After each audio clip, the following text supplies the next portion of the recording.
কমিশনের দায়িত্ব যদি প্রতিটাকে দেওয়া হয় তাহলে তো সে প্রতিটা বৃত্তিটাকে শ্রমিক পর্যায়ে নিতে চাইবে।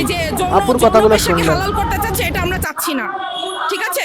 আর আমরা পুরুষের ডাবল হতে চাচ্ছি, এটাও আমরা চাচ্ছি না। আমরা কখনো পুরুষের ডাবল হতে পারবো না। 600 আসন দিয়ে আমরা কিছুই করতে পারবো না যদি রাষ্ট্র ইসলামিক না হয়। আল্লাহ তৈরি করেছেন মেয়েদেরকে পুরুষের হাড্ডি থেকে, আপনারা জানেন। তা আমাকে এটা মেনে নিতে হবে যে আমি সবকিছু করতে পারি না, নারী সবকিছু করতে পারে না। কোরআনের সাথে সাংঘর্ষিক যেগুলো করেছে, যে পতিতাবৃত্তির একটা বিষয়, আপনারা জানেন এটাকে পেশা হিসেবে হালাল করতে চাচ্ছে। এটা সম্পূর্ণ হারাম একটা জিনিস। হারামকে যখন হালাল করতে যাবেন, এটা অবশ্যই সাংঘর্ষিক হবে। আরেকটা ইস্যু যেটা আপনার সমকামিতা। আল্লাহ মানে ন্যাচারালি আল্লাহ তৈরি করেছেন পুরুষের জন্য নারীকে, নারীর জন্য পুরুষকে। আমি যখন প্রাকৃতিক জিনিস থেকে সরে যাব, প্রকৃতি কিন্তু এটা মেনে নিবে না। প্রকৃতি অবশ্যই এর প্রতিশোধ নিবে। আল্লাহ এটাকে হারাম করেছেন, আমাদেরকে এটা ইসলামের সাংঘর্ষিক যে কোনো কিছুই আমরা মানি না। এখন এখানে অনেক কিছু ইসলাম আছে, যেমন স্বামী স্ত্রীর সম্পর্কটা।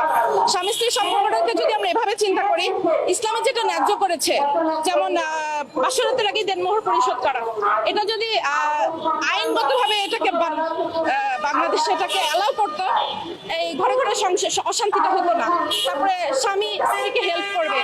এই যে কয়েকদিন আগে যে যমজ বাচ্চার মা মারা গেল, ওই স্বামীটা যদি অফিস থেকে এসে নিজেই মাছ করতো, নারীকে বানানো হচ্ছে অর্ডার মেশিন। নারীকে অর্ডার দিচ্ছে, নারী বানিয়ে দিচ্ছে। নারী নিতে নিতে নিতে একসময় প্রেশারটা নিতে পারছে না।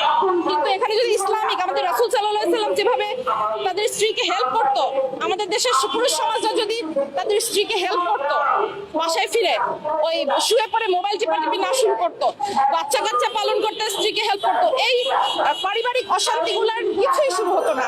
আর ইসলামিক যদি পালন করতো, এই নারী কমিশনের প্রয়োজনই হতো না। ইসলাম যদি ফলো করা হতো, নারী কমিশনের দরকারই হতো। যে তারা খুব মডার্ন থিঙ্কিং এ, তারা খুব সেকুলার, তারা খুব মডার্ন চিন্তা ভাবনা করছে। কিন্তু আমার কাছে মনে হচ্ছে যে মডার্নিজমের নামে ওরা যেটা করছে, সেটাতে মেয়েরা আরো বেশি মেয়েদেরকে দাবিয়ে রাখা হবে।